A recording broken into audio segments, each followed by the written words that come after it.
4 பசங்க வந்தாங்க. தள்ளு தள்ளு தள்ளு தள்ளு தள்ளு தள்ளுன்னு கத்துனாங்க. நாங்க தள்ளிட்டோம். அதுங்க குரூப்பா நின்று செல்ஃபி எடுத்தானுங்க. குளிக்காம போயிட்டாங்க. இதை விட ஒரு அருவியை அவமானப்படுத்த முடியுமா? இன்னைக்கு என்னன்னு தெரியல, எல்லாத்தையும் பதிவேற்றிக் கொள்ள வேண்டும் என்று நினைக்கிறோம். அதனாலதான் இன்னைக்கு ஆர்டிபிஷியல் இன்டெலிஜென்ஸ் கோலோச்சி கொண்டிருக்கிறது. RI ரியல் இன்டெலிஜென்ஸ் காணாமல் போய்கொண்டிருக்கிறது. ஒன்றை பார்த்து நம் நினைவில் பதித்துக் கொள்வதை விடவா மிக முக்கியமானது நம் கையில் வைத்திருக்கக்கூடிய இந்த கேட்ஜெட்ல ஏற்படுத்துகின்ற பதிவு. வாழ்நாள் முழுக்க இனிக்கக்கூடிய அத்தனை பதிவுகளும் நம் கண் முன்னால் ஏதோ ஒரு காரணத்திற்காக கடந்து போய்கொண்டே இருக்கிறது. நாம் தான் பதிவேற்றி விட்டோமே, பார்த்து கொள்ளலாம் என்று திரும்ப வாழ்க்கையில் அது திரும்பி பார்க்கக்கூடிய வாய்ப்பே பெறாமல் வாழ்கின்ற கணங்களையும் இழந்துவிட்டு எதிர்கால கணங்களையும் இழந்துவிட்டு கடந்து வந்த பாதையை இறந்த காலமாக மாற்றாமல் நிகழ்காலத்தில் வாழ வேண்டும் என்கின்ற ஒற்றை கருத்தோடு என் பேச்சை நான் தொடங்குகிறேன். இந்த வினாடி அற்புதமானது. இந்த உலகத்திலேயே எது அற்புதமானது தெரியுமா? மிக அற்புதமானது. இந்த வினாடியில் நிகழ்ந்து கொண்டிருக்கக்கூடிய அந்த அற்புதத்தை சொல்கிறேன். இது புதிய பார்வை. என் வாழ்க்கையில் நான் மறுபடியும் பெற்றுவிடவே முடியாத என் வாழ்வின் மணித்துளிகளை சொற்களாக்கி உங்களுக்காக தந்து கொண்டிருக்கிறேன். நீங்கள் வாழ்க்கையில் மறுபடியும் பெற்றுவிடவே முடியாத அந்த வாழ்வின் மணித்துளிகளை என் சொல்ல கேட்பதற்காக தந்து கொண்டிருக்கிறீர்கள். இதை விட அற்புதமான விஷயம் இந்த உலகத்தில் எது? இந்த வினாடிதான். அதனால் உங்கள் வாழ்நாட்களையும் என் வாழ்நாட்களையும் கணக்கிட்டு நான் பேசக்கூடிய இந்த சிந்தனை உங்கள் வாழ்க்கையின் நீங்கள் தேடிக்கொண்டிருக்கக்கூடிய ஏதோ ஒரு சவாலுக்கான தீர்வாக அமைந்துவிட வேண்டும் என்கின்ற பெரும் பிரார்த்தனையுடன் சில சிந்தனைகளை முன்வைக்கிறேன். இந்த உலகத்தில் எத்தனையோ மொழி பேசப்படுகிறது. 6000த்திற்கும் அதிகமான மொழி பேசப்படுவதாக சொல்கிறார்கள்.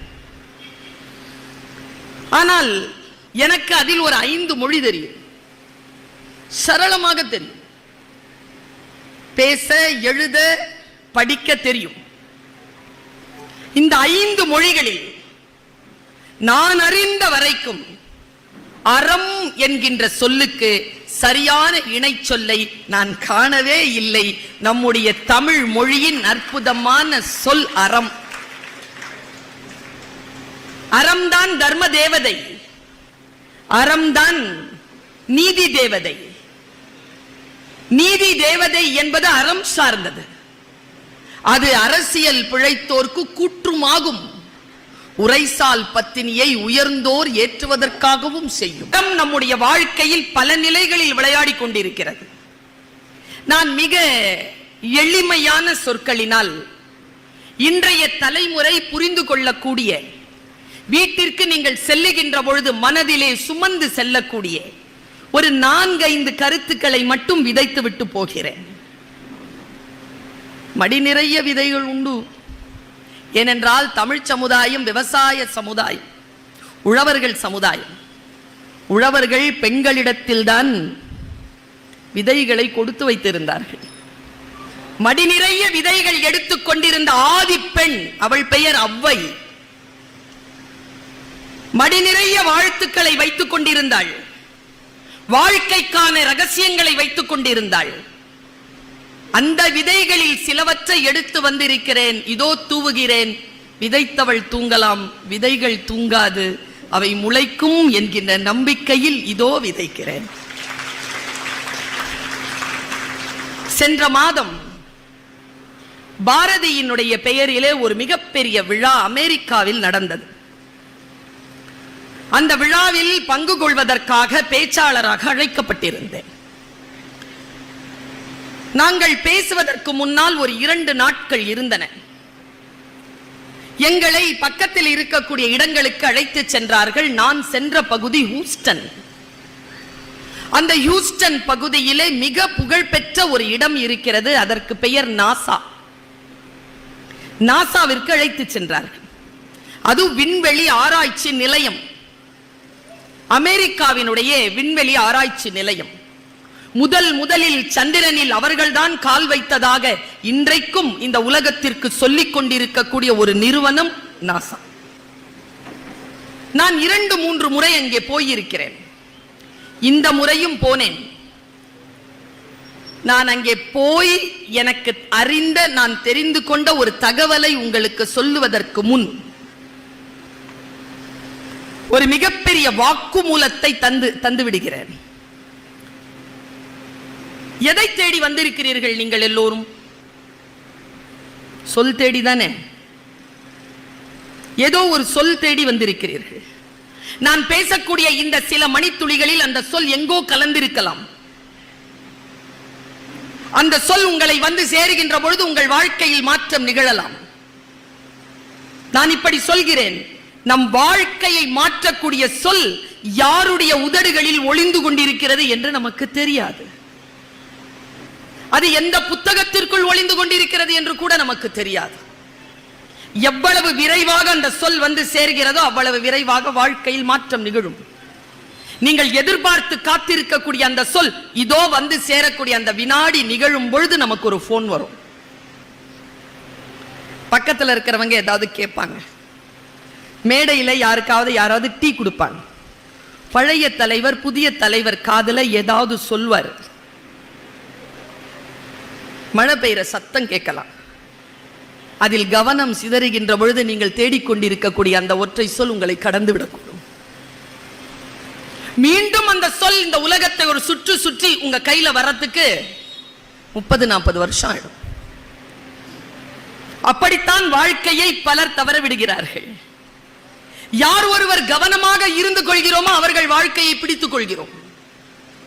எந்த வினாடியிலும் என் கவனத்தை சிதறடிக்க மாட்டேன் என்று சொல்லக்கூடியவர்கள் வாழ்க்கையில் ஜெயிக்கிறார்கள். ஏதோ ஒரு நிலையிலே தன்னுடைய வாழ்க்கையின் வினாடிகளை தவற விடுகின்றவர்கள் மிகப்பெரிய தோல்வியை அடைகிறார்கள். அவர்கள் அனுமதி இல்லாமலேயே, அவர்கள் தகுதி இல்லாமலேயே அதை அடைந்து விடுகிறார்கள். என் தகப்பனார் ஒரு வார்த்தை சொல்லுவார், நான் இதை சொல்லிடுறேன், வீட்டில் போய் அமைதியா யோசிச்சுப்பார். ஏனென்றால் நான் கூட்டத்திற்கு பேசுபவள் இல்லை. இது நான் சொல்லுவது என் இறை சாட்சியாக உண்மை. இத்தனை பல்லாயிரக்கணக்கானவர்கள் கூடியிருக்கிறீர்கள். இந்த பெருங்கூட்டத்திற்கு பேசுபவள் இல்லை. நான் தனி மனிதருக்கு பேசக்கூடியவள். என் சொற்கள் ஒவ்வொன்றும் தனி மனிதர்க்குரியவை. எனக்கானது இல்லை, இது கூட்டத்திற்கானது என்று யாரும் ஒருவரும் கருதிவிடலாகாது. என் தகப்பனார் சொல்லுவார், அவர் ஒரு உருது கவிஞர், சொன்னார், மிக அழகாக அறிமுகப்படுத்தினீர்கள். தன் கடைக்குட்டியை கொஞ்சம் ஒரு தாயை போல் என்னை அறிமுகம் செய்தீர்கள். என் தகப்பனார் சொல்லுவார், நான் அதை அப்படியே சொல்லி தமிழ் படுத்துகிறேன், முடிந்தால் உங்களுடைய கிரேபாந்த் என்று அம்மா சொல்லுவார்.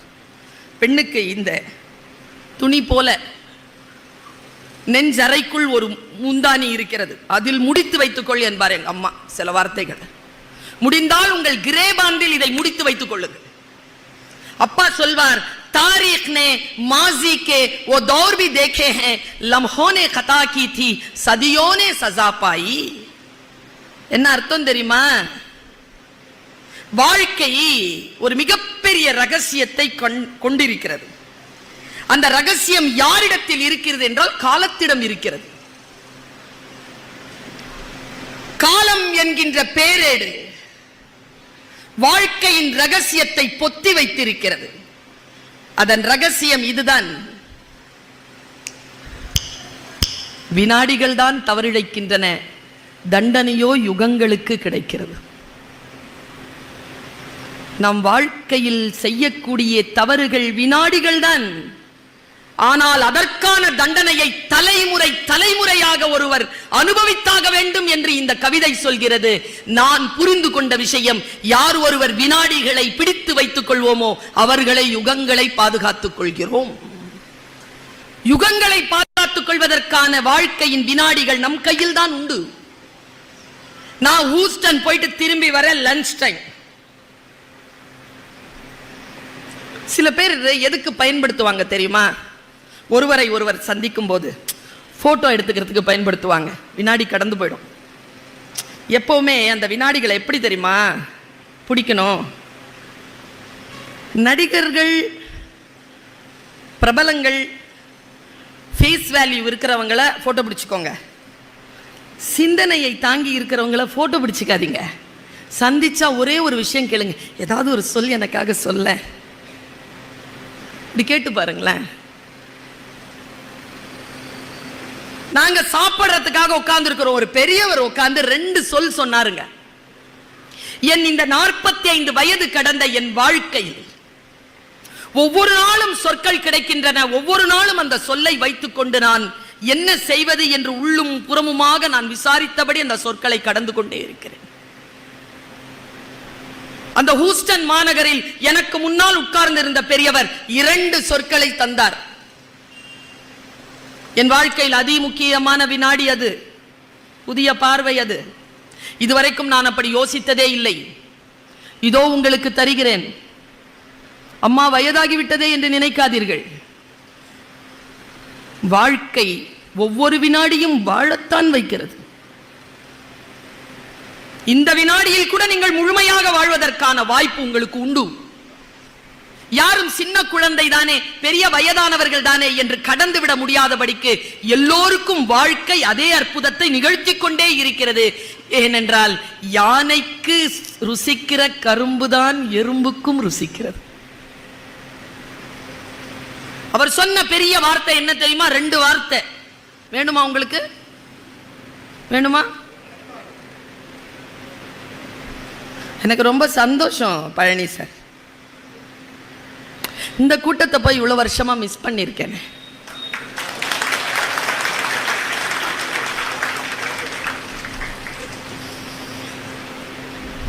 அவ்வளவு பெரிய ஆள் இல்லைண்ணா, அதனால தான் தேடி கண்டுபிடிக்கிறதுக்கு லேட் ஆச்சு. பெரிய ஆளா இருந்தா உடனே கண்டுபிடிச்சிருந்திருப்பேன். அந்த 2 சொல் இதுதான். உங்கள் கிரேபாந்தில் நீங்கள் மடித்து வைத்துக் கொள்ளுங்கள்.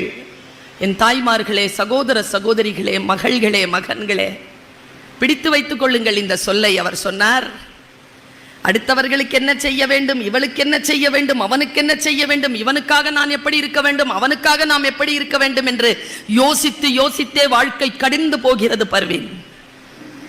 வாழ்க்கையில் ஒரு மனிதனுக்கு ஞானம் எது தெரியுமா? ஒருவன் தன்னை வைத்துக் கொண்டு தன்னில் என்ன செய்வது என்பதை எப்பொழுது தெரிந்து கொள்கிறானோ அப்பொழுதுதான் அவன் வாழ்க்கை அவன் வசப்படுகிறது என்று சொன்னார். நம்மில் பல பேருக்கு நம்ம வச்சுக்கிட்டு நம்மள என்ன பண்றதுன்னே தெரியல. நான் இல்லைன்னா இந்த வீட்டுல ஒரு வேலையும் நடக்காது.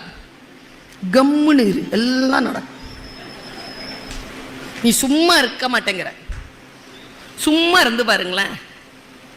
நான் பார்க்கிறேன் இந்த வயதிலே பல பெண்களுக்கு கண்களிலே நிரந்தர சோகமும் நிரந்தர கோபமும் இருக்க காரணம் என்ன தெரியுமா? உங்களை வைத்துக் கொண்டு நீங்கள் என்ன செய்வது என்பதனை நீங்கள் திட்டமிடவே இல்லை. 17 வயது குழந்தைக்கானதற்கு பிறகு தாயின் அன்பு தேவைப்படுவதில்லை. 50 வயது கடந்த பெண்களுக்கு கணவனுடைய உடனிருப்பு கணவனுக்கு தேவைப்படுவதில்லை. அந்த பெண் என்ன செய்வாள்? 50 வயசுல பார்த்தா நிரந்தர சோகம், இல்லைன்னா நிரந்தர கோபம். தன்னை முழுமையாக உணர்ந்த பெண், தன்னை முழுமையாக உணர்ந்த ஒரு மாணவன், தன்னை முழுமையாக உணர்ந்து கொண்ட ஒரு இளைஞன், ஒரு ஆண் வாழ்க்கையில் சில வெற்றிகளை பறித்து கொண்டு சென்று கொண்டே இருக்கிறான். அவனுக்கு மட்டும்தான் தெரிகிறது இலக்கு என்பது ஸ்டாப்ல இறங்குறது இல்ல, பயணம்தான் இலக்கு என்பது அவனுக்கு புரிந்து போகிறது. என்னை வைத்துக்கொண்டு, என் தமிழை வைத்துக்கொண்டு, இந்த குரலை வைத்துக்கொண்டு, இந்த ஞானத்தை வைத்துக்கொண்டு நான் என்ன செய்வது என்பதனை நான் தெரிந்து கொண்ட காரணத்தினால் உலகம் முழுக்க சுற்றி வந்து கொண்டிருக்கிறேன். என் கால்பட்ட தண்ணீர் மட்டுமல்ல, என் கால்களும் உலகத்தை சுற்றி கொண்டிருக்கிறேன். நீ என்னவாக வர வேண்டும் என்று நீதான் முடிவு செய்ய வேண்டும். இந்த உடல், இந்த இயற்கை, இந்த தமிழ், இந்த தமிழ்நாடு, இந்த குடும்பம், இந்த சாமி எல்லாம் நமக்கு கிடைத்திருக்கிறது. இதை வைத்துக்கொண்டு நாம் என்ன செய்ய போகிறோம்? இந்த திட்டமிடல் நமக்கு இருக்க வேண்டும்னு ஒரு விஷயம் சொன்னார். பொட்டல் அரஞ்சமா இருந்தது. அடுத்த ஒரு சொல் சொன்னார், ரொம்ப முக்கியமான சொல். புரியுதான்னு பாருங்களேன். எங்கள் வீட்டில் எங்கள் சித்தி இருந்தாங்க, என்னோட சில நாட்கள் இருந்தாங்க. அவங்க 2 விஷயத்தை ரொம்ப பாதுகாப்பாக வச்சுருப்பாங்க. ஒன்று நகை, இன்னொன்று பணம். 2த்தையும் ரொம்ப பாதுகாப்பாக வச்சுருப்பாங்க. இந்த காலில் போகிற மிதி அடி இருக்குல்ல, காலில் போடுறோம்ல, எனக்கு கேட்டால் பணமும் நகையும் எவ்வளவு முக்கியமோ அந்த மிதியடியும் அவ்வளவு முக்கியம்தான். ஒன்றை நீ பாதுகாக்க வேண்டும் என்றால் எல்லாவற்றையும் பாதுகாக்கத்தான் வேண்டும். நமக்கு எது தெரியறது இல்லை தெரியுமா? நான் ஒரு பர்ஸ் வச்சிருந்தேன். இந்த ஆம்பளைங்களுக்கு இருக்கிற மாதிரி நமக்கு பேக்கெட் இல்லை பாருங்க. இல்லை, சார் வந்து பேக்கெட்டோடு இருக்கிறார், மேடம் கைப்பையோடு இருக்கிறேன். அவர் ஏதாவது வச்சிருக்காரு பாருங்க கையில், அந்த ஃபோனை கூட பேக்கெட்டில் வச்சுக்குவார். நமக்கு அந்த வசதி இல்லை, கைப்பையை வச்சுக்கிட்டு சுற்றணும் நம்ம. ஏன் ஏன் நானும் புடவையில் ஒரு வாட்டி பர்ஸ் வைக்கலான்னு முடிவு செஞ்சு வச்சேன் மேடம். ஒரு நாள் இந்த பக்கம் இருக்குது, இன்னொரு நாள் அந்த பக்கம் இருக்குது. நம்ம மெட்டபாலிசம் அப்படி 5 பேக்கெட் வச்சிருக்கோம். 2 நமக்கு கைப்பிள்ளைய தூக்கிட்டு இருக்கிற மாதிரி அந்த காவிக்கிட்டே சுற்றணும். நானும் ஒரு பர்ஸ் வச்சிருந்தேன், பர்ஸை காணோம்.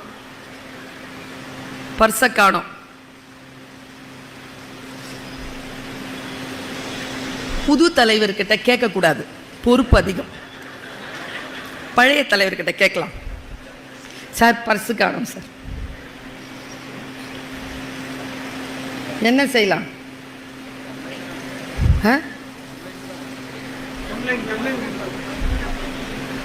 கம்ப்ளைண்ட் கொடுன்றார்.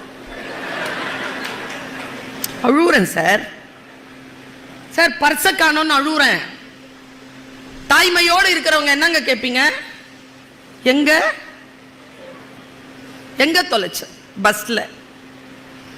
பஸ்ல தென்னியா தென்ன கிடைச்சதா கிடைக்கல. அப்புறமா ரொம்ப அழுவுறேன். என்னம்மா கேட்பீங்க? அப்ப சூப்பர். யாருங்க அது? பொருளாளர் தானே? செயலாளரா? பொருளாளரா பொறுப்பெடுத்துக்கோங்க. கரெக்டா கேட்டார். உள்ள 30 ரூபா. என்ன சொல்றீங்க? 30 ரூபாய் உள்ள இருந்தது. பர்ஸ் 3 லட்சம். பல நேரங்கள்ல நாம என்ன வேல்யூ பண்றோம்னா, உள்ள என்ன இருக்குது? அம்மா அப்பால என்ன கிடைக்கும்? புள்ள நமக்கு என்ன செய்யும்? புருஷனால நமக்கு என்ன கிடைக்கும்? பொண்டாட்டி நமக்கு என்னலாம்? அதெல்லாம் 30 ரூபா தான். புருஷன் 3 லட்சம் ரூபா, பொண்டாட்டி 3 லட்சம் ரூபா, அம்மா அப்பா 3 லட்சம் ரூபா, பிள்ளைங்க 3 லட்சம் ரூபா. அதுங்க என்ன செய்யுதோ, என்ன கிடைக்குதோ எல்லாம் 30 ரூபா தான். இந்த வேல்யூ இருக்குல்ல, இந்த வேல்யூவை புரிஞ்சுக்கிறது இருக்குல்ல, அது சுலபம் இல்ல. எனக்கு கிடைச்ச 2வது சொல்றேன். இந்த உலகத்தில், அந்த ஐயா சொன்னார் எனக்கு, இந்த உலகத்தில் பர்வீன் ஒரு விஷயத்தை புரிந்து கொள். நீ எதை தொட்டாலும், தொட்டதுன்னா பிசிக்கலா இல்ல, நீ எதை நேசித்தாலும், எது உனக்கு வேண்டும் என்று சொன்னாலும், எதை நீ விரும்பினாலும் அது உனக்கு கிடைக்க வேண்டும் என்றால் அதற்கு என்று ஒரு விலையை நீ தர வேண்டும். விலை தராமல் அந்த பொருள் உன்னிடத்தில் தங்காது, இருக்காது. விலை என்பது பணம் அல்ல. திருமணம் செய்து கொள்ள வேண்டுமா, குடும்பம் என்ற அந்தஸ்து வேண்டுமா, அதை மெயின்டைன் பண்றதுங்கிறது தான் அது கேட்கக்கூடிய விலை. 2 பேர் சண்டையில நின்று பேசுற மாதிரி பேசிட்டு இருக்கிறாங்க. சோகமா பேச்சு கேட்டுட்டு தான் வருவாங்க.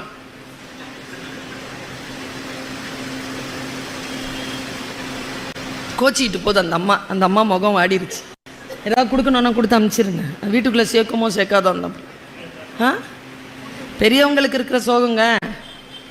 அது கோமா சொல்லிட்டு போது, மருமகளா பொண்ணா மருமகளா அமுச்சு விட்டுருங்க. இங்கேயே ஒரு டிக்கெட் இருக்குது. உங்களுக்காக இல்லை என் பேச்சு, உங்க மருமகள் ஆனது. இப்போதான் உங்களை பத்தி பேசினேன், அது உங்ககிட்ட பேசிட்டு இருந்துச்சு. பார்த்தீங்களா, நம்ம சொன்ன சொல் வந்து சேர்றதுக்கு முன்னால ஏதோ ஒன்று பேசியிருந்து கடந்து போயிருச்சா, 40 வருஷத்துக்கு அப்புறமா வரும் மறுபடியும் அந்த சொல் அந்த அம்மாட்ட.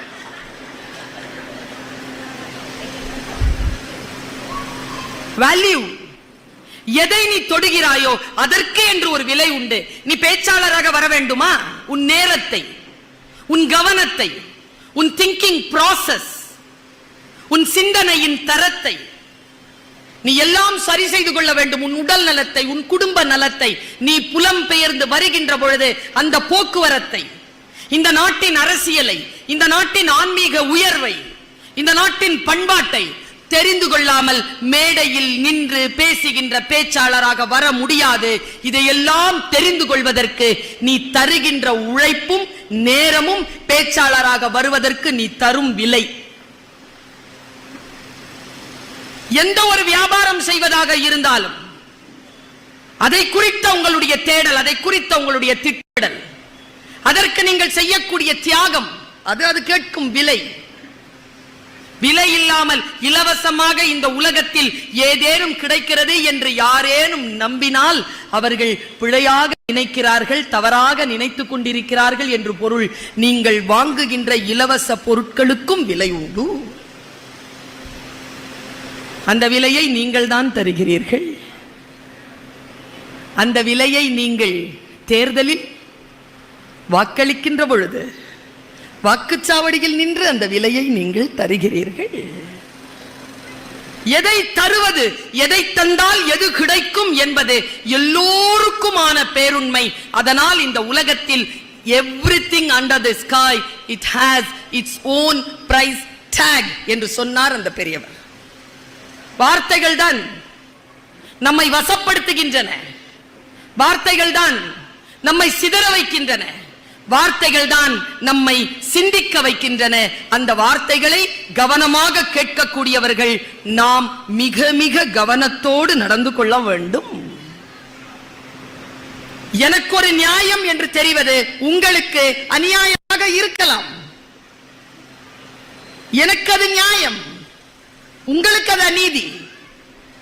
ஆனால் வாழ்க்கை உங்களுக்கு எப்படி தெரியுமா ஓடுகிறது? நியாய அநியாயங்களுடன் கூடிய பெரும் போக்காக அந்த ஆறு ஓடிக்கொண்டிருக்கின்ற பொழுது அதை எதிர்த்து போகாமல் அதிலே படகு போல் ஓடி உங்களுடைய வாழ்க்கையை சீரமைத்துக் கொள்ளுகின்ற ஞானம் நம் அத்தனை பேருக்கும் இருந்தாக வேண்டும்.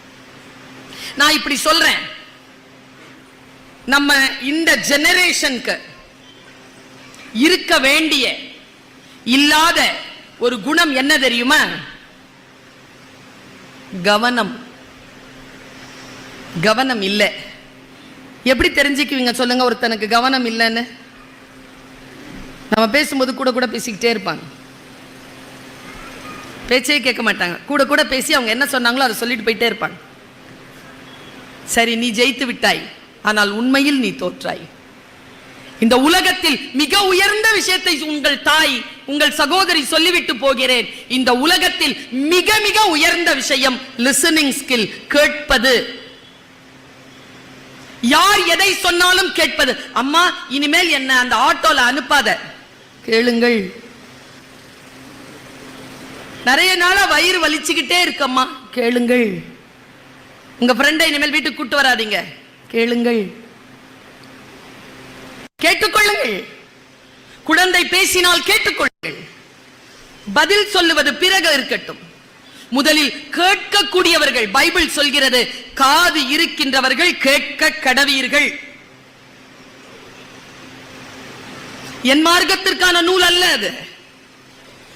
யார் மார்க்கத்திற்கான நூலாக இருந்தாலும், என் புதிய பார்வையை சொல்லவா, கோடிக்கணக்கானவர்கள் ஒரு நூலை பின்பற்றுகின்றார்கள் என்றால் அந்த கோடிக்கணக்கானவர்கள் முட்டாள்களாக இருக்க வாய்ப்புண்டா? பகவத்கீதையை கோடிக்கணக்கானவர்கள் புனித நூல் என்று சொல்கிறார்கள் என்றால் அது புனித நூல் தான். கோடிக்கணக்கான மக்கள் பொதுமறை என்று சொல்கிறார்கள் குறளை, அது பொதுமறைதான்.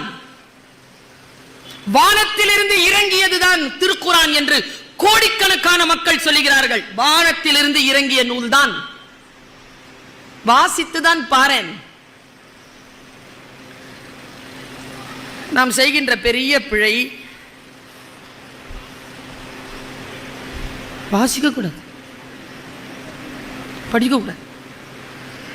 நான் இதை பல இடங்களில் சொல்லி இருக்கிறேன். இந்த பேச்சுக்கு துணையாக இருக்கிறது என்பதற்காக சொல்லுகிறேன்.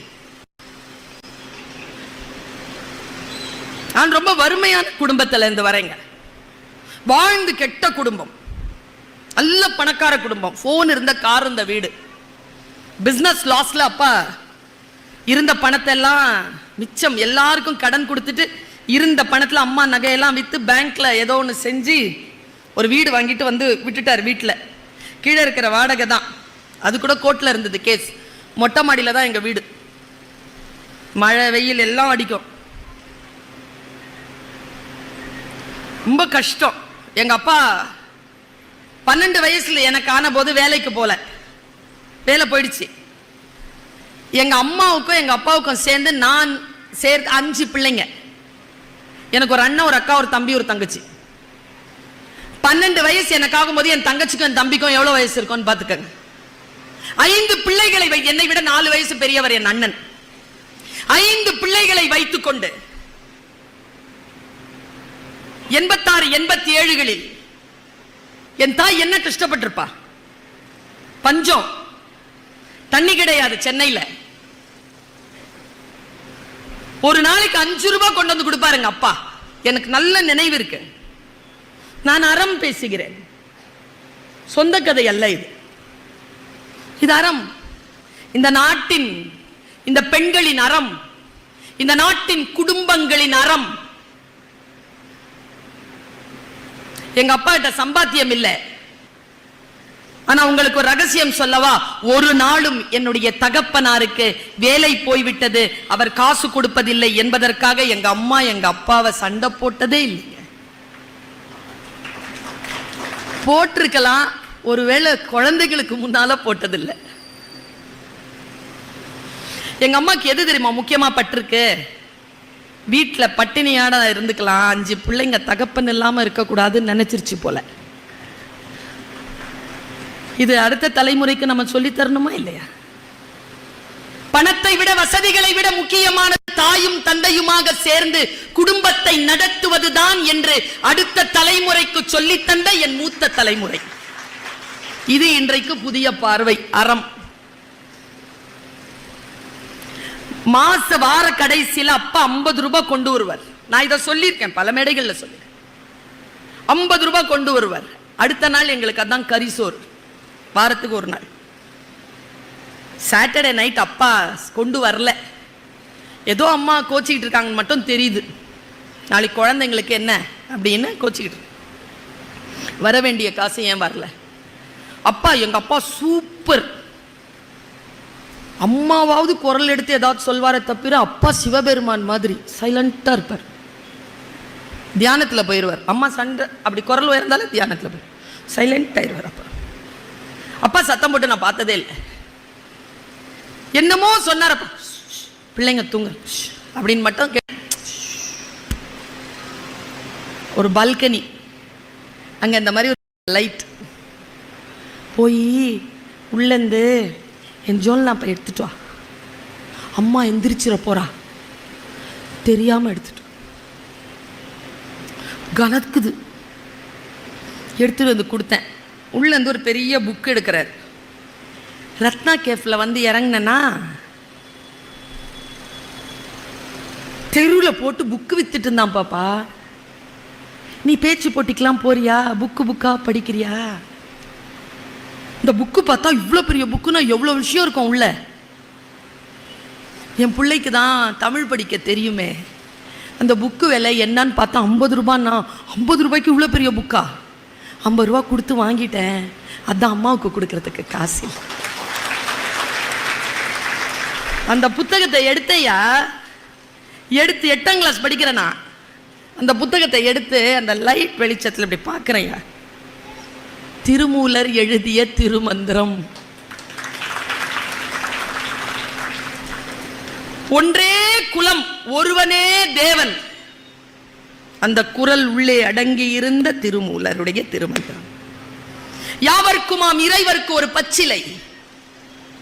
யாவர்க்குமாம் பசுவிற்கு ஒரு வாயுரை, யாவர்க்குமாம் உண்ணும் போது ஒரு கைப்பிடி, யாருவர்க்குமாம் பிறருக்கு இன்சொல் தானே என்று எழுதிய திருமந்திரம். படமாடும் கோவில் பகவர் கொன்றியில், நடமாடும் கோவில் நம்பர்கதாகா, நடமாடும் கோவில் நம்பர் கொன்றியில், படமாடும் கோவில் பகவர்கதாமே என்று எழுதிய திருமந்திரம். கோயிலுக்கு கொடுத்தா ஆட்களுக்கு வராது, மக்களுக்கு கொடுத்தா சாமிக்கு போயிடும் எழுதின திருமந்திரம். எந்த மதமாக இருந்தாலும் அவர்களுடைய நல்வழிகளை, அவர்கள் காட்டுகின்ற தர்மங்களை, அவர்கள் காட்டுகின்ற அறத்தை அடுத்த தலைமுறைக்கு கடத்தக்கூடிய வாய்ப்பு இந்திய நாட்டிற்கு மட்டும்தான் உண்டு என்பதனை இந்த தலைமுறைக்கு நாம் சொல்லித்தர வேண்டும். அதனால் தான் பாருக்குள்ளே நல்ல நாடு பாரத நாடு. பாரதி ஏன் எழுதினா? பாருக்குள்ளே நல்ல நாடுன்னு தானேங்க. அத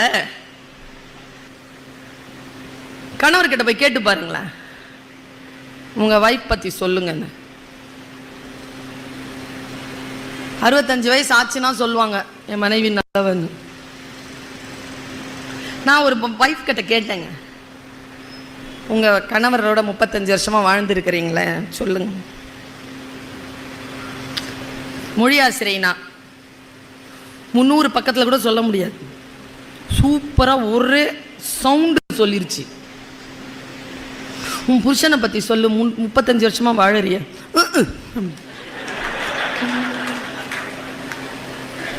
பிள்ளைங்களை பத்தி சொல்லியா, 18 வயசு 24 வயசு பிள்ளைங்களை சொல்லு.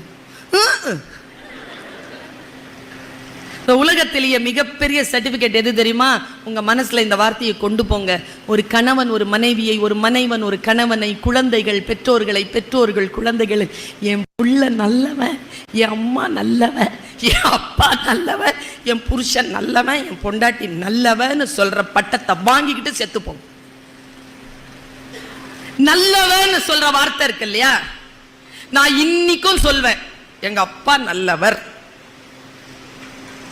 ஒருபோதும் அவர் வெறுப்பையும் பகைமையும் என் மனதிலே விதைத்ததே இல்லை. படி பாப்பா படி. காது இருக்கின்றவர்கள் கேட்டுக்கொள்ளுங்கள் என்கிறது பைபிள். திருமந்திரம் சொன்னேன்ல, ரொம்ப அற்புதமான வார்த்தையை சொல்லுகிறேன். காது இருக்கின்றவர்கள் கேட்டுக்கொள்ளுங்கள். மார்க் 4வது அதிகாரம். ஒரு கதை மாதிரி சொல்றாங்க, 7 வசனங்க, 7 வசனம். நாம தான் படிக்க மாட்டோமே, உங்க புக்கு இல்ல. என்ன சொல்றது பாருங்க, சொல்லட்டுமா? அனுமதி உண்டா? விதைக்க தெரிந்த ஒருவன் விதைகளை எடுத்துக்கொண்டு விதைக்க புறப்பட்டான். இளைஞர்கள் கவனம், பைபிள் விதைகள் என்று சொல்வது விதைகளை அல்ல, உன் வாழ்க்கையை, உன் எண்ணங்களை, உன் வாழ்க்கையின் நாட்களை, உன்னுடைய சக்தி நிலையை, உன் கனவுகளை விதைக்க தெரிந்த ஒருவன் விதைகளை எடுத்துக்கொண்டு விதைக்க புறப்பட்டான். சில விதைகள் வழியில் சிந்தின, பறவைகள் அதை பட்சித்து போட்டன. சில விதைகள் பாறைகளில் விழுந்தன. கவனம், பாறைகளில் மண் ஆழமில்லாத காரணத்தினால் அவை முளைத்தன, வெயில் பட்டு கருகின. சில விதைகள் முட்களில் விழுந்தன, முட்கள் அடர்த்தியாக நெருக்கடிக்கப்பட்டு அழிந்தன. சில விதைகள் நல்ல நிலங்களில் விழுந்தன, அவை 30ஆகவும் 60ஆகவும் 100ஆகவும் போகமளித்தன. காது இருக்கின்றவர்கள் கேட்க கடவீர்கள். உங்கள் வாழ்க்கைக்கு நீங்கள் தான் எஜமான். உங்கள் கையில் இருக்கக்கூடிய உங்கள் வாழ்க்கை என்பது விதைகள். அந்த விதைகளை கவனம் இல்லாமல் பறவைகள் பட்சிக்க விட போகிறீர்களா? அதிகம் ஆழம் இல்லாத பாறைகளில் விதைக்க போகிறீர்களா? அல்லது முட்களான புதர்களில் போட போகிறீர்களா? அல்லது நல்ல நிலங்களில் விதைக்க போகிறீர்களா? இப்படி பேசுகிறது பைபிள். நான் யோசித்து பார்க்கிறேன். வாழ்க்கை எனக்கு சொற்களை தருகின்ற பொழுது அந்த சொற்களிடம் இருந்து நான் அறத்தை கற்றுக்கொள்கிறேன். குறள் எனக்கு வாழ்க்கையை கற்றுத்தருகிறது. ராமாயணம் எனக்கு வாழ்க்கையை கற்றுத்தருகிறது. திருக்குரான் எனக்கு வாழ்க்கையை கற்றுத்தருகிறது. எனக்கு வாழ்க்கையை கற்றுத்தருகிறது. வாழ்க்கை எப்ப குரான்ல ஒரு வார்த்தை இருங்க, அற்புதமான சொல்லுங்க.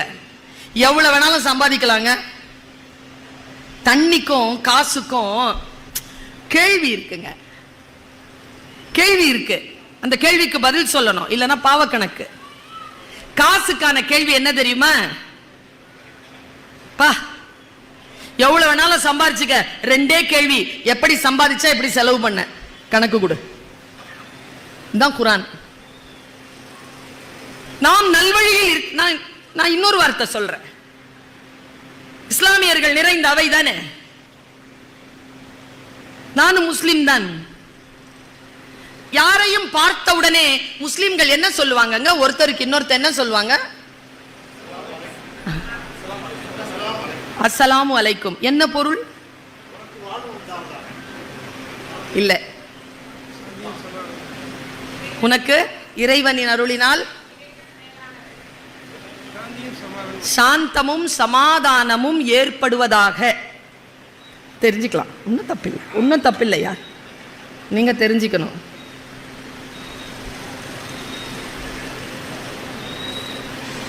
யாரையா சந்திச்ச உடனே இறைவா இவர்கள் மீது சாந்தியும் சமாதானமும் உண்டாவதாக நான் சொல்றேன். அஸ்ஸலாமு அலைக்கும்னா அதான் அர்த்தம். அவங்க திருப்பி சொல்வாங்க வாலைக்கும் அஸ்ஸலாம். வாலைக்கும் அஸ்ஸலாம்னா என்ன அர்த்தம்னா, நீங்கள் எனக்காக ஸலவாத்து சொன்னீங்கல்ல, உங்கள் மீதும் சாந்தமும் சமாதானமும் உண்டாகட்டும். நான் இப்படி சொன்னேங்க. என் அண்ணன் கேட்டார் எனக்கு, என்னம்மா பதில் சொல்லு அப்படின்னு. நான் இது பதில் சொன்னேன், ஐயா சொன்ன பதில் சொன்னேன், உன் மீது சாந்தமும் சமாதானம். எங்க அண்ணன் பல்லார்னு அறையிற மாதிரி ஒரு கேள்வி கேட்டாருங்க. நீ என்ன பெரிய அப்பா டக்கரா, சாந்தமும் சமாதானமும் உண்டாகுக அப்படின்னு உண்டாகிறதுக்கு? அப்போனா அது என்னன்னு கேட்டேன்.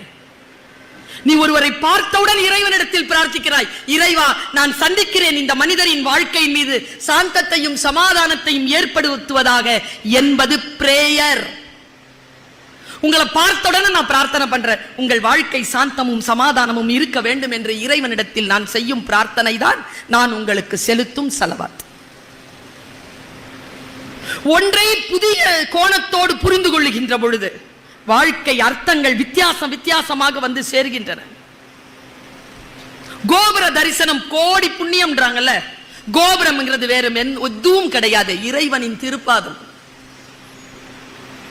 உள்ள போய் தரிசிக்க முடியாதவர்கள் அவன் பாதத்தை பார்க்க வேண்டுமா, கோபுரத்தை பார் என்று சொல்லி கோபுரத்தை உயர்வாக வைத்தார்கள் தமிழர்கள். நமக்கான வாழ்க்கையில் கோபுரத்தில் எதுக்கு கலசம் வைக்கிறாங்க? கலசத்துல என்ன வைக்கிறாங்க? வீடு கட்டும் பொழுது வாசலுக்குள்ள என்ன வைக்கிறாங்க? என்ன வைக்கிறாங்க? இப்ப எல்லாரும் நவரத்னம் வைக்கிறோம், நவ தானியங்களை வைக்கணும். ஏன் தெரியுமா? கோபுர கலசத்திலும் வீட்டின் வாசலில் அடி ஆழத்திலும் தானியங்களை விதைக்கின்ற மரபு. இந்த உலகம் கடலினால் அழிக்கப்பட்டாலும் பின்னால் வரக்கூடிய தலைமுறைக்கு மண் இந்த விதைகளை பாதுகாப்பாக வைத்து தர வேண்டும் என்பதற்காக மண்ணிற்கடியில் அடுத்த தலைமுறைக்கு விதைகளை விட்டு சென்ற பரம்பரை நம் பரம்பரை. கோபுர கலசம் ஏன் தெரியுமா? எல்லாம் அழிஞ்சிருச்சு, மண்ணில எதுவுமே கிடையாது என்றால் கோபுரத்திற்கு மேல் இருக்கக்கூடிய கலசத்தில் நம் தலைமுறைக்கான விதைகள் பாதுகாத்து வைக்கப்பட்டிருக்கின்றன என்று சொல்லுகின்ற மரபு தமிழ் மரபு. இவ்வளவு அழகான தேசம் இந்த தேசம். இந்த தேசத்துல தாங்க பர்வீன் சுல்தானாவை கூட பராசக்தின்னு சொல்லிக்க முடியும். உலகத்துல வேற எங்கேயாவது சொல்ல முடியுமா? இந்த தேசம் ஒற்றுமையில் சிறந்த நாடு. சொல் அறத்தில், பொருள் அறத்தில், வாழ்க்கையில் சிறந்த நாடு இந்த நாடு. இதை நாம் அடுத்த தலைமுறைக்கு சொல்ல வேண்டிய கடப்பாடு ஒரு தலைமுறைக்கு உண்டு. அந்த தலைமுறை சரியாக அதை செய்வதில்லை. காரணம், வெச்சுக்கிட்டு அவங்க வஞ்சனை செய்யல, அவங்களுக்கே தெரியல. தெரிகிற முயற்சியிலும் இந்த தலைமுறை ஈடுபடவில்லை என்பது என்னுடைய மிகப்பெரிய குற்றச்சாட்டு.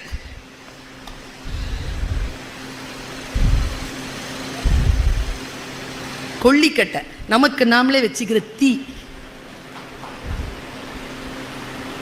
எவ்வளவு அநியாயம் இது! 24 hours எங்க கீழே விழுந்தா கை அடிபட்டுச்சா கால் அடிபட்டுச்சான்னு பாக்குறது இல்லைங்க, போனுக்கு அடிபட்டுச்சான்னு பாக்குதுங்க. என்ன பண்றது இதுகளை? அவனை கை காட்டாத நீ.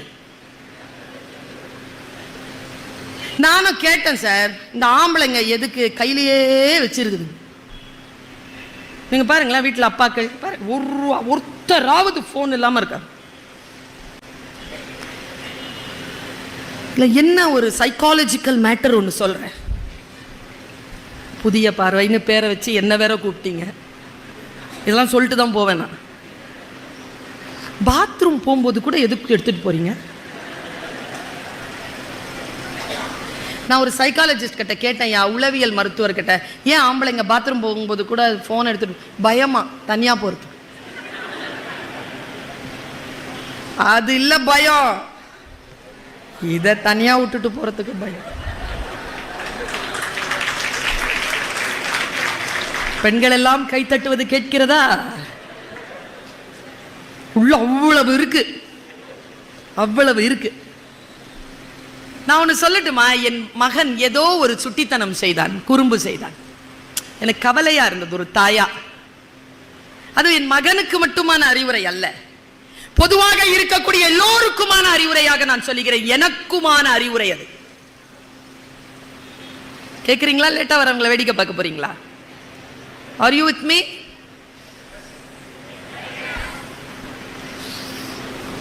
என் கிளாஸ்ல எல்லாம் லேட்டா வந்தா பின்னால உட்கார சொல்வேன், நான் டிஸ்டர்பே பண்ண விட மாட்டேன் கிளாஸை. இன்னொரு கூடுதல் செய்தி தலைவருக்கும் நம்முடைய பொதுமக்களுக்கும், இது ஆசிரிய பணியில் என்னுடைய வெள்ளி விழா.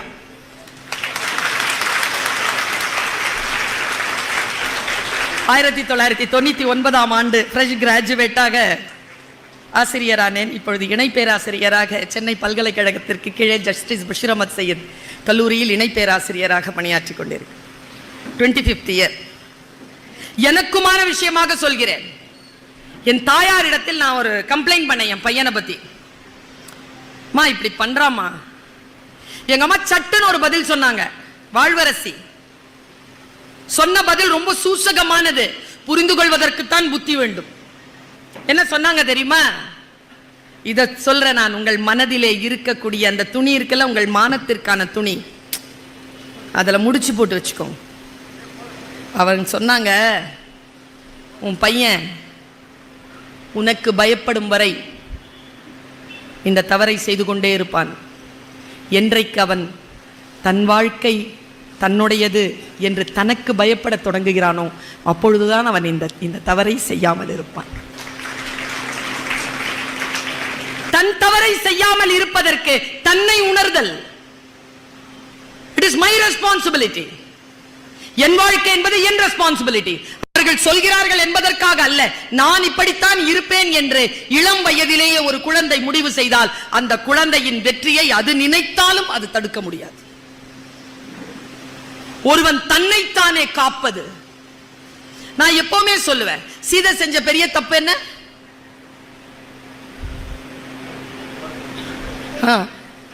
சீதாமா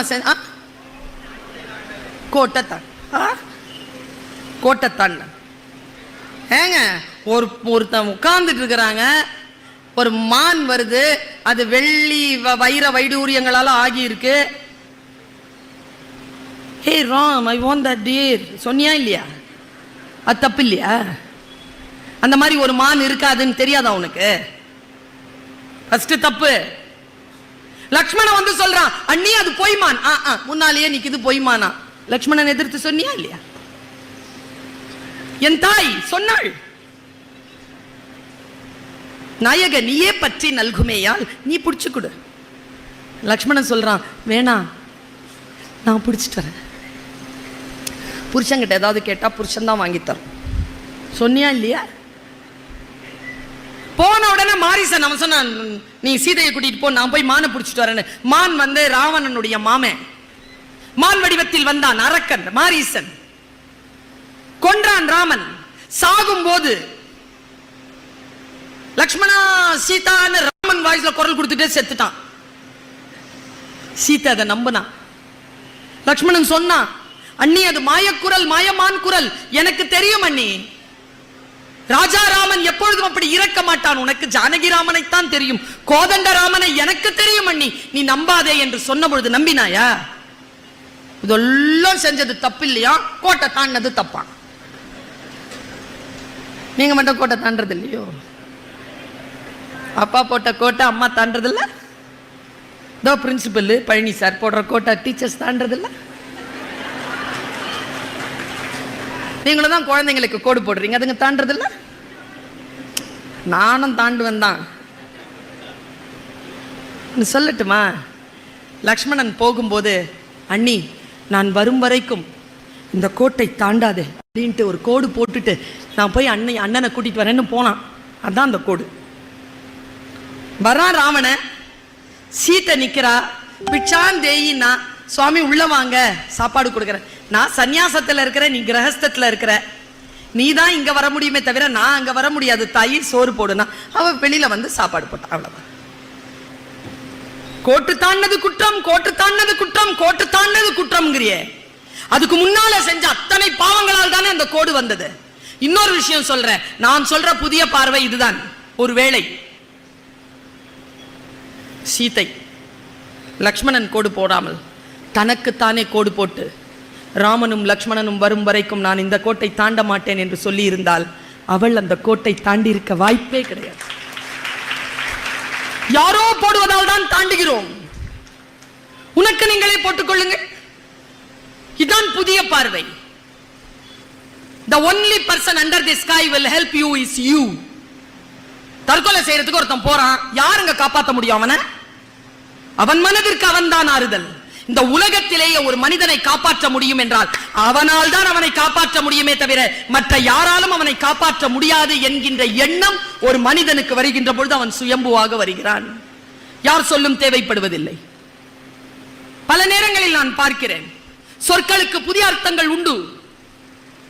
நமக்கு முன்னால் பழைய முன்னோர்கள் போட்டு விட்டு போன அதே சிந்தனையிலேயே நாம் இருக்கிறோம். கஷ்டப்பட்டு படி, கஷ்டப்பட்டு படி, அப்படிதான் சொல்றாங்க தம்பி. கொஞ்சம் கூட யோசிக்காம ஆமான்ட்டான். அவன் கஷ்டம் அவனுக்கு. 10வது படிக்கும்போது என்னடா சொல்றாங்க, 10வது மட்டும் படிச்சிரும், வாழ்க்கையில பட்டொளி வீசி பறக்கலாம். அப்புறம் 11 படிச்சிடுறா போர்டு, அப்புறம் +2. குழந்தைங்கள ஐஸ்கிரீம் கூட சாப்பிட விடுறது இல்லை. எக்ஸாமினேஷன் வருது, தொண்டை கட்டிக்க போகுது. தொண்டை கட்டிக்கிட்டா என்ன, எக்ஸாம் கையில் தானே எழுத. +2 முடிச்சுட்டான். அப்புறம் நீட்டு, காலேஜு. நான் டீச்சர், காலேஜ் டீச்சர். நீ காலேஜை முடி, அப்போ இருக்குது உனக்கு. 10th +2 காலேஜ்லாம் இல்லை. பெருங்கடல் அது வாழ்க்கை என்பது. அந்த கடலில் நீந்தக்கூடிய கப்பல், அந்த கப்பல் துறைமுகத்தில் தயார் செய்யப்படுகிறது. அந்த தயார் செய்யப்படக்கூடிய அந்த கப்பல் தான் 10, 12 இந்த +2 அப்புறமா இந்த ப்ரொஃபஷனல் கோர்ஸ் எல்லாம். துறைமுகத்தை விட்டு கிளம்பும் பாருங்க, அப்ப அது ஆழ்கடலை சந்திக்கும். அப்பொழுது அதில் இருக்கக்கூடிய பயணத்தை சமாளிப்பதற்காக துறைமுகத்தில் கட்டப்பட்ட அந்த காவல் தான் அதை அந்த நடுக்கடலில் காப்பாற்றும் என்பதை பிள்ளைகளுக்கு சொல்லிக் கொடுங்க. படிச்சு என்ன பண்ண போறேன்? படிக்காத மேதைகள் இல்லையா? இப்படி பேசி நிறைய பிள்ளைகள் சுத்துதுங்க. நான் அவங்க எல்லாருக்கும் சொல்றேன், நீ படிச்ச படிப்புக்கு வேலை செய்யாத, ஆனா படிச்சிரு. படிச்சுட்டு முடிவு செய், எனக்கு படிப்பு, இந்த படிப்புக்கான வேலை வேணான்னு. ஏனென்றால் ஒரு குழந்தை எதற்கு நான் படிக்க வேண்டும் என்று கேட்கிறது என்றால், என் அன்பானவர்களே, மனதில் நினைத்துக் கொள்ளுங்கள், நம் மூதாதையருக்கு கல்வி வழங்கப்படாத காரணத்தினால் இன்றைக்கு இந்த தலைமுறை இந்த கேள்வியை கேட்டுக்கொண்டிருக்கிறது. இந்த தலைமுறைக்கு நாம் கல்வி கொடுத்து விட்டால் வரும் தலைமுறை இந்த கேள்வியை கேட்பதற்கு வாய்ப்பே கிடையாது. அது அடுத்த தலைமுறையை தன்னுடைய வழியிலே செலுத்தி கொண்டு செல்லும். குழந்தைகளுக்கு நாம் எதை சொல்லி தருகிறோம்? ஒரு சொல்லுக்கு நான் பொருள் சொல்கிறேன், புதிய பொருளை சொல்கிறேன். நான் என் குருநாதர்கள் எனக்கு சொல்லி தந்ததை சொல்கிறேன். நான் எல்லாவற்றுக்கும் ஒரு வார்த்தைக்கும் இன்னொரு வார்த்தைக்கும் இடையிலே ஒரு இடைவெளி இருக்கிறது என்றால் அந்த இடைவெளியில் இருக்கக்கூடிய அந்த எழுத்தாளனின் மௌனம் கன்னியாகுமரியில் 3 கடல்கள் சந்திக்கக்கூடிய அந்த பிரம்மாண்டத்தில் தங்கியிருக்கும் அமைதி, அந்த கடல்களின் உச்சங்கமத்தில் கலந்திருக்கக்கூடிய அமைதிதான் வாசிக்கின்ற பொழுது ஒரு வரிக்கும் இன்னொரு வரிக்கும் நடுவில் இருக்கக்கூடிய அந்த ஸ்பேஸ். அது உன்னுடைய மனதிலே சிந்திப்பதற்காக அவர்கள் விட்டுவிட்டு சென்ற இடைவெளி என்பதனை புரிந்து கொள். கொற்றவை எழுதினார் ஜெயமோகன். ஜெயமோகனுடைய முன்னுரையை நான் வாசிக்கிறேன். இளங்கோவடிகளுடைய சிலப்பதிகாரத்தை எடுத்து ஜெயமோகன் கொற்றவை எழுதுகிறார். கொற்றவையை நான் அப்படி வாசித்திருக்கிறேன். அதில் அவர் தந்திருக்கக்கூடிய சூசகமான சொல் என்ன தெரியுமா? நான் எங்கிருந்து இந்த கதையை எடுத்தேன்? இளங்கோவடிகள் சிலப்பதிகாரத்தை எழுதுகின்ற பொழுது அவர் சாதித்த சில மௌனங்களில் இருந்துதான் இந்த கதையை நான் எடுத்தேன். மௌனங்களுக்கு அர்த்தம் உண்டு. ஹலோ ஹலோன்னு சொல்றோம்ல இன்னைக்கு. யாரு தெரியுமா அந்த ஹலோ? யாரு?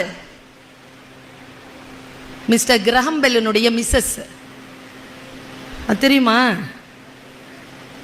அவன் பொண்டாட்டி பேர். அது கடவுள் பேரை சொல்றதை விட நம்ம எல்லாருமே அவன் பொண்டாட்டி பேரை தான் சொல்லிட்டு சுத்துறோம். Hello hello hello. எப்படி சிக்னேச்சர் போட்டான் பாருங்க. ஒரு வீட்டை நம்ம பேர்ல எழுதி வைக்கிறது இல்லை.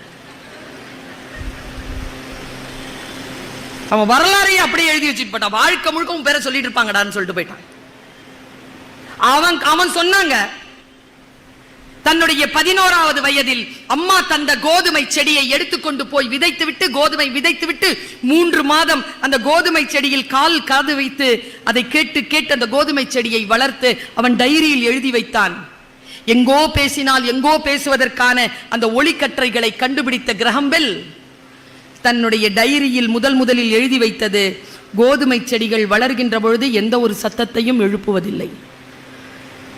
மௌனத்திலிருந்து தொடங்குகிறான் அவன். ஏனென்றால் நான் இங்கே பேசுவது உங்களுக்கெல்லாம் மௌனமாக கடந்து யாரோ ஒருவர் காதிலே அது ஒலிக்கிறது என்றால் அந்த மௌனத்தை கடக்கக்கூடிய அந்த பிரம்மாண்டம், அதற்கு பெயர்தான் கல்வி என்று பிள்ளைகளுக்கு சொல்லிக் கொடுங்க. இந்த பயணத்தை கடக்க வேண்டும் என்றால் நாம் என்ன செய்வது? எப்படியான விஷயங்களை பிள்ளைகளுக்கு சொல்லித் தருவது? நான் ரொம்ப அழகான ஒரு விஷயத்தை சொல்றேன். நான் இன்னும் ஒரு 10 நிமிடங்களில் என் பேச்சை நிறைவு செய்வேன். மருமகள் மீது பயத்தோடு ஒரு மாமியார் கால் நடுங்க உட்கார்ந்திருக்கிறார். அவருக்காகவே 10 நிமிடத்தில் முடிக்கிறேன். சந்தோஷமா சிரிக்கிறார். மருமகள் முறைத்து பார்க்கிறாள். ராமாயணத்தை படிச்சோம்ல, இன்றைய ஆண் பெண் எல்லோருக்கும் சொல்கிறேன், எத்தனை பேருக்கு இங்க ஜெயிக்கணும்? எத்தனை பேருக்கு ஜெயிக்கணும்? எல்லாருக்கும். கை தூக்காதவங்களுக்கும் தெரியும் ஜெயிக்கணும். இல்ல, வெற்றி ருசி சாதாரணமானதா? வெற்றி ஜெயிக்கணும்னா ஒரே காரியம் இன்னிலிருந்து பண்ணுங்க. டிஸ்ட்ராக்ட் ஆகாதீங்க. கவனத்தை ஒருபோதும். வேதாத்திரி மகரிஷி சொல்கிறார், தியானம் என்பது என்ன தெரியுமா? சமையல் செய்கின்ற பெண்கள் உப்பை அள்ளி போடுகின்ற பொழுது இருக்கும் மனநிலை தான். உப்பை போடும்போது வேற ஏதாவது நினைப்போமாமா? நினைச்சா உப்பு அளவு மாறிடும்ல. அதுக்கு பேர் தான் தியானம். இந்த கவனத்துடன் இருப்பது. கவனத்துடன் இருக்கின்றவர்களை எதனாலும் வெற்றி கொள்ள முடியாது. எதனாலும் வெற்றி கொள்ள முடியும். நீ முடிவு பண்ணிட்டல்ல. மிகப்பெரிய விஷயம் இது நான் சொல்ல போவது. ராமாயணத்துல மொத்தம் எத்தனை அண்ணன் தம்பிங்க? 4. சட்டுன்னு சொல்லுங்க, டீச்சர் தானே. ஆசுனா குற்றம், இரிதல்னா களைதல். குற்றங்களை களைபவர்கள் ஆசிரியர்கள். பிழை திருத்துவோம். பிழையா சொன்னா திருத்தி கொடுத்துருவோம். நம் வேலையே. பயப்படவே பயப்படாதீங்க. 4 அண்ணன் தம்பிங்களா? பேர் என்ன? கடகடன் சொல்லுங்க. ராமன், லக்ஷ்மணன், பரதன், சகாதேவன். எப்பவுமே இந்த குழப்பம் இருக்குங்க. என்னைக்காவது யோசிச்சு பாத்தீங்களா? 4 பேரும் தசரதனுக்கு பிறந்தவங்க தானே. 4 பேருக்கு 5 பேருக்கு ஒரு புகழ் இருக்குன்னா, முக்கியமா புகழ் தர்மனுக்கு, அர்ஜுனனுக்கு, பீமனுக்கு இருக்கும். மத்த 2 பிள்ளைகளை விட்டுருவோம். நகுலன், சகாதேவன். அக்கா 4 பேர் சொல்லும் போது ராமன், லக்ஷ்மணன், பரதன், சகாதேவன் தாங்க. சகாதேவன் ராமாயணம் இல்ல, மகாபாரதம். தெரியாதுங்க நமக்கு, அவ்வளவு ஒன்றும் ஃபேமஸ் இல்லை. இப்ப நான் சொல்ல போற ஆளு அவன் பேர் சத்ருக்னன் சார். 4வது ஆளு சத்ருக்னன். நமக்கு ஏன் தெரியுமா இந்த பெயர்கள் எல்லாம் தெரியல? முதல்ல மாதிரி தெருக்கூத்து இல்ல, முதல்ல மாதிரி பாரம்பரிய இசையோ பாரம்பரிய கலையோ நமக்கு இப்பொழுது இல்லாமல் போயிடுச்சு. எல்லாரும் ஏதோ திரைப்படத்தில் வரக்கூடிய விஷயங்களைத்தான் உண்மையாக நினைத்து கொண்டிருக்கிறார்கள். நம் பாரம்பரியத்தை பற்றி யாருமே கவலைப்படுவதே இல்லை. நான் ஒரு விஷயம் சொல்றேன், அவர்கள் கவலைப்படாமல் இருக்கலாம், ஆனால் மக்கள் கவலைப்பட வேண்டும். மக்கள் கவலைப்பட வேண்டும். 4வது பேர் சத்ருக்னன். நான் இந்த 3 பேரை பத்தி சொல்ல போறது இல்ல, சத்ருக்னன் பத்தி சொல்ல போறேன். சத்ரு அப்படின்னா புதிய பார்வை, அறம் வெல்லும். சத்ருனா பகையா. இப்போ எல்லாருக்கும் பேர் இருக்கா? எத்தனை பேருக்கு தாம் பேருக்கு அர்த்தம் தெரியும்?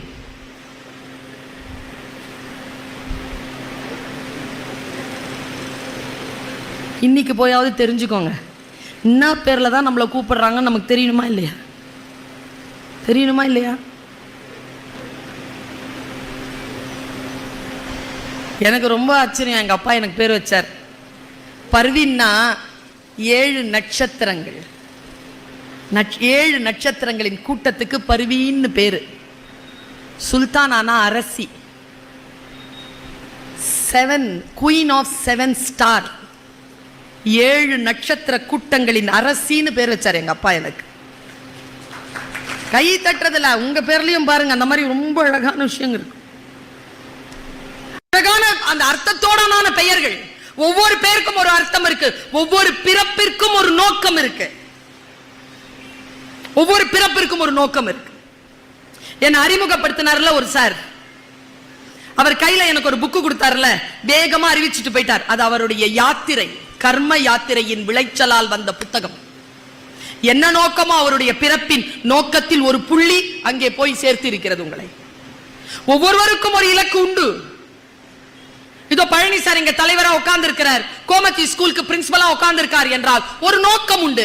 அந்த ஸ்கூல்ல டீச்சரா வந்து உட்கார்ந்து இருக்கிறீங்கன்னா ஒரு நோக்கம் உண்டு. புதிய பார்வையில் உறுப்பினர்களாக இருக்கிற நோக்கம்.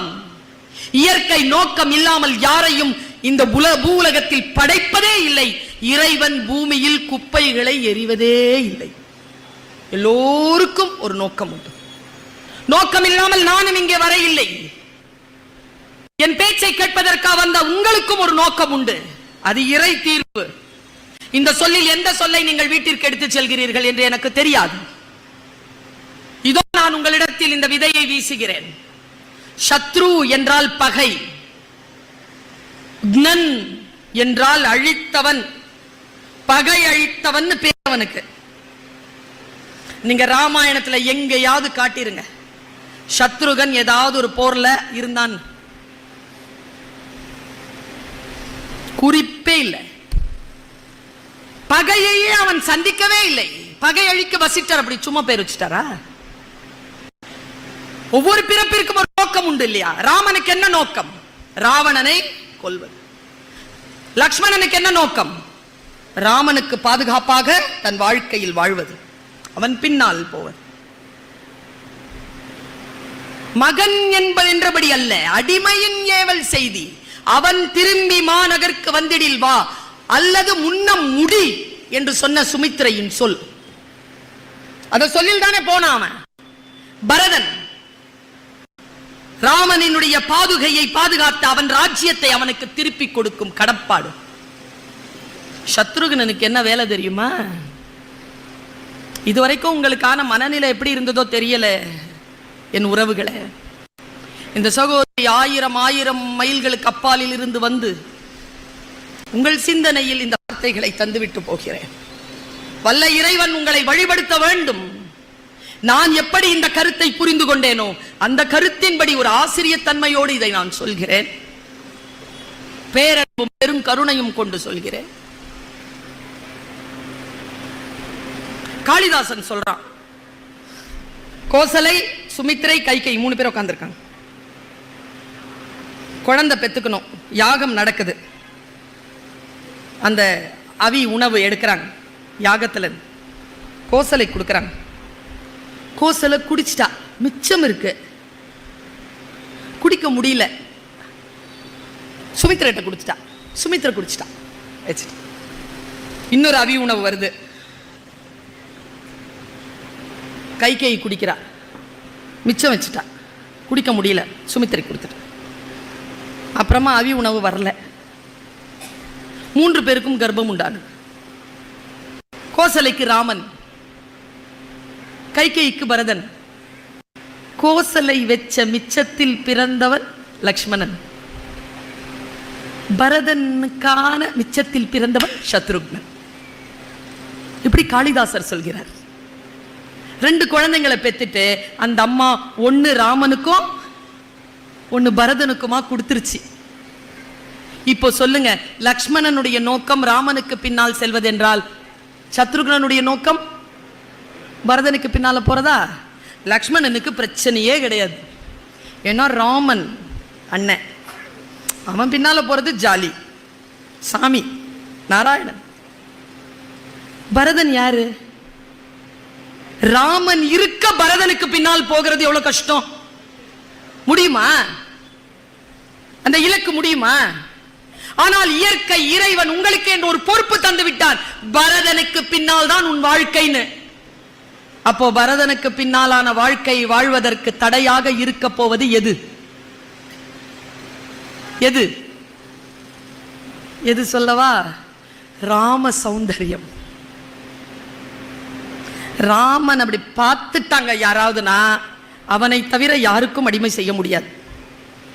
அப்படி ஒரு சௌந்தரியம் அவன். அதனால்தான் காந்தியடிகள் கீழே விழுகின்ற பொழுதும் கூட ராமராஜ்யம் வர வேண்டும் என்ற ராம் என்கின்ற சொல்லோடு கீழே விழுந்தார். ராமராஜ்யம் தான். ராமனுடைய முகத்தை பார்க்காமல் வாழவே முடியாது. ஆனால் சத்ருக்னன் என்ன செய்தான் தெரியுமா? இறைவன் இயற்கை தனக்கு என்று தந்த பரதனுக்கு பின்னால் தன் வாழ்க்கையை வாழக்கூடிய இலக்கை முறியடிக்கக்கூடிய பகை ராம சௌந்தரியம். கம்ப ராமாயணமும் வால்மீகி ராமாயணமும் சொல்கிறது, ராமனை நிமிர்ந்து பார்க்காமலேயே சத்ருக்னன் பரதனுக்கு ஏவல் செய்து வாழ்ந்து மடிந்தான். கடைசி வரைக்கும் நான் இப்படி சொல்றேன், இந்த இளைஞர்களுக்கு சொல்லுகிறேன், உங்கள் இலக்கை வெல்வதற்காக உங்கள் மத்தியில் எது வேண்டுமானாலும் வரட்டும், அது ராம சௌந்தரியமாகவே இருக்கட்டும், உங்கள் இலக்கு தான் உங்களுக்கு முக்கியமே தவிர உங்கள் இலக்கை முறியடிக்க வருகின்ற எதுவும் பகை என்று நினைத்து முன்னேறு என்று சத்ருக்னன் எனக்கு சொல்லித் தருகிறான். என் வாழ்க்கையை நான் செலுத்துவதற்கு, என் இலக்கை நான் அடைவதற்கு எது தடையாக வந்தாலும், அது காதலாக இருக்கலாம், அது ஏதேனும் ஒரு போதையாக இருக்கலாம், என் பாடத்தை நான் படிக்க முடியாமல், என் வேலையை நான் வாங்க முடியாமல், என் வீட்டை நான் கட்ட முடியாமல், என் தாய் தந்தையரை நான் பார்க்க முடியாமல், எது தடையாக வந்தாலும் அது எனக்கு பகை என்று நினைக்கக்கூடியவன் சத்ருக்னனாக வாழ்கிறான். ராமனை அறிமுகப்படுத்திய இதே நாடுதான் சத்ருக்னையும் அறிமுகப்படுத்தி இருக்கிறது. இது புதிய பார்வை. வாழ்க்கை நமக்கு வாய்ப்புகளைத்தான் தரும், வெற்றிகளை தராது. வாய்ப்புகளை யார் ஒருவர் வெற்றிகளாக மாற்றிக்கொள்கிறோமோ அவர்கள்தான். நான் இப்படி சொல்லி முடிக்கிறேன். இந்த இயக்கத்தை நான் பாராட்டுகிறேன். ஏன் தெரியுமா? எந்த இயக்கமும் இந்த நாட்டில் தலைமுறைக்கானது, தலைமுறையை பாதுகாக்க வேண்டும் என்பதற்கானது. அதற்காகத்தான் மாணவர்களுக்கு பரிசு தருகிறார்கள். அடுத்த முறை நான் உங்களுக்கு ஒரு குறிப்பு தருகிறேன், ஆசிரியர்களுக்கு மட்டும்.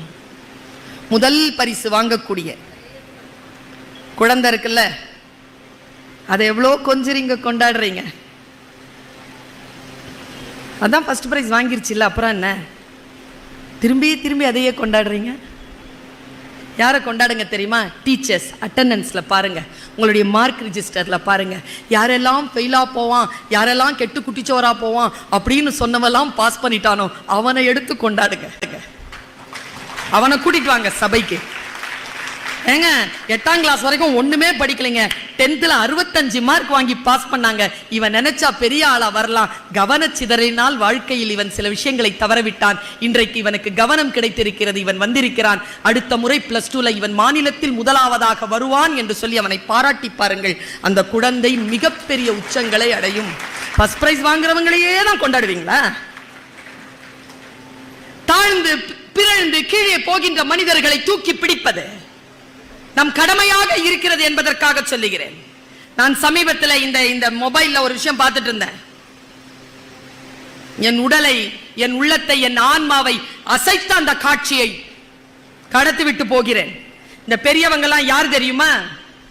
இந்த முதியவர்களுக்கெல்லாம் நாம் மரியாதை செய்கிறோம் தெரியுமா? இந்த முதியவர்கள் எல்லாம் யார்? இவர்கள் எல்லாம் தன்னுடைய வாழ்க்கையில் நமக்காக எதை செய்து தடித்திருக்கிறார்கள்? எதை செய்து இவர்கள் எல்லாம் வாழ்ந்திருக்கிறார்கள்? இவர்களுடைய நோக்கம் எதுவாக இருந்திருக்கிறது? எதுவாக இருந்திருக்க வேண்டும்? நாம் எதை கற்றுக்கொள்ள வேண்டும் என்பதற்காக நான் ஒரு பாடத்தை சொல்கிறேன். அது ஒரு 30 செகண்டுங்க. அந்த ரீல்ஸ் ஒரு 30 செகண்ட். பார்த்ததுல இருந்து நான் சொல்லிக்கிட்டே இருக்கிறேன். என்னால தாங்குற அளவுக்கு நான் சொல்லுவேன். இந்த மூத்தவர்கள் எல்லாம் அவர்கள் தான், நான் அவள் தான். 30 செகண்ட். ஒரு பெரிய ஆறு போகுது. ஒரு வெள்ளைக்காரன், அவன் பின்னால பேக் பேக் வச்சு நடந்து வரான். ஒரு ஆறு, அந்த ஆறை கடக்கிறான்.